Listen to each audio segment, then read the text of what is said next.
Praise the Lord everyone. Today is the day 26 of completing my Bible in 30 days। और Bible से जब योना की पुस्तक को मैं पढ़ रहा था तो मैं उन अध्यायों को अपने माइंड में पिक्चराइज करने की कोशिश करता हूँ कि असल में ऐसा हुआ क्यों होगा। क्योंकि जब परमेश्वर अपने लोगों को, अपने नबियों और भविष्यवक्ताओं को आज्ञा देता है तो हर एक जन जो है परमेश्वर की आज्ञा का पालन करता है। बल्कि योना क्या करता है कि वह भाग के किसी और नगर में चले जाता है। और ऐसा इसके दो कारण है कि एक जो है योना के मन में एक भय था, क्योंकि जिस नगर में जाने की परमेश्वर उसे आज्ञा देते हैं वह उसके शत्रुओं का नगर होता है, परमेश्वर की प्रजा के शत्रुओं का नगर होता है। और योना को यह निश्चित होता है कि परमेश्वर उनको माफ़ कर ही देगा करके, तो उसकी बात जो है व्यर्थ चली जाएगी। इस भय के कारण जो है योना उस नगर में नहीं जाता है। और दूसरा कारण यह रहा हो सकता है कि परमेश्वर के हृदय को जो है योना ने नहीं पहचाना कि परमेश्वर उस नगर से क्या चाहता है, उस नगर के लिए परमेश्वर ने क्या सोचा है। तो वो एनलाइटमेंट उसके माइंड में, उसके जीवन में, योना के जीवन में नहीं होता है। परमेश्वर का हृदय कैसा है, उसकी इच्छा को वो नहीं समझ पाता है। और भाग के जो है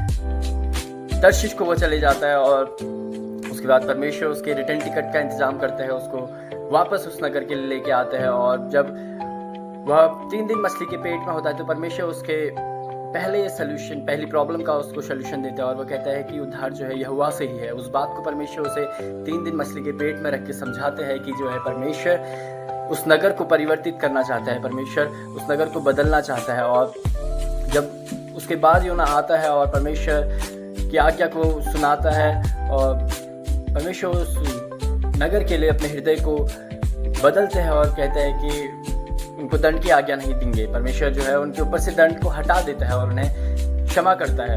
तो उसके बाद योना वापस से उदास हो जाता है, निराश हो जाता है, परमेश्वर पर क्रोधित होता है। उसका यह कारण रहा कि वो परमेश्वर के हृदय को, परमेश्वर की इच्छा को नहीं समझ पाया कि परमेश्वर एक प्रेमी और दयालु परमेश्वर है जो उस नगर के उद्धार को चाहते थे, उस नगर को बचाना चाहते थे। तो एक पेड़ परमेश्वर, जब वो पहाड़ी पे बैठा होता है, एक पेड़ परमेश्वर उसके ऊपर उगाते हैं और उसे धूप मिलती है, आनंद मिलता है। और जब कीड़ा आके उस पेड़ को काटता है वो पेड़ सूख जाता है, जिसके कारण योना कुड़कुड़ाता है और परमेश्वर पे वापस क्रोधित हो जाता है। और तब परमेश्वर उसे उस दूसरी प्रॉब्लम का सलूशन देते हैं जो योना परमेश्वर की इच्छा को, परमेश्वर के हृदय को नहीं पहचान पाया था। कि परमेश्वर कहता है कि जब तू इस पेड़ के लिए इतना क्रोधित हो रहा है और कुड़कुड़ा रहा है तो मैं उस नगर पे जहाँ 1,20,000 लोग रहते हैं, परमेश्वर संख्या के साथ वहाँ पे बताते हैं उस नगर को कि मैं उस पे तरस क्यों नहीं खाऊं। तो ये पुस्तक मुझे और हमें यह सिखाती है कि हमें परमेश्वर की आज्ञा का सीधे सीधे पालन करना है, बिना किसी एक्सक्यूज के दिए हुए। और परिणाम का की परिस्थितियाँ कैसे हो जाएंगी उस बात का हमें वही नहीं खाना है। हमें परमेश्वर के हृदय को हमें समझना है कि परमेश्वर के हृदय में कैसा बोझ है, परमेश्वर हमसे क्या चाहता है और लोगों के लिए परमेश्वर क्या चाहता है। परमेश्वर आपको आशीष दे। May God bless you.